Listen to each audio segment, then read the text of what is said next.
இந்துக்களுக்கான அரசியலை மறைத்துவிட்டு அந்நியர்களுக்கான அரசியலை வரலாற்று பாடங்களாக திணித்திருக்கிறார்கள். நாம் ஆரம்ப காலகட்டங்களிலே சுதந்திரத்துக்கு பிறகு பார்க்கும்போது நமக்கு தெரிந்த வகையில். அதனால இந்த படத்துல எப்படி அந்நியர்கள் நம்மை ஆட்சியை பிடித்தார்கள், எவ்வளவு நம்ம அரசர்கள் கொடுமைப்படுத்தப்பட்டார்கள், மதம் மாறுவதற்காக மதம் மாற்றுவதற்காக நம்முடைய அரச குடும்பத்தை சார்ந்தவர்களும் மக்களும் எவ்வளவு சித்திரவதை செய்யப்பட்டு மதம் மாற்றப்பட்டார்கள் என்பதை தோலிருத்து மக்களுக்கு வெளிப்படுத்திய ஒரு திரைப்படம் திரௌபதி 2.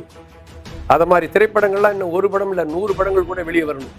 மோகன்ஜியுடைய திரௌபதி 2 படத்தை மாதிரி படங்களை பார்ப்பவர்கள் மீண்டும் தன்னுடைய தாய் மதத்துக்கு திரும்ப வேண்டியதுதான் முறை. இந்தியாவில் மட்டுமல்ல, உலகத்திலேயே எல்லா மதங்களும் இந்து மதத்திலிருந்து தோன்றியவைதான்.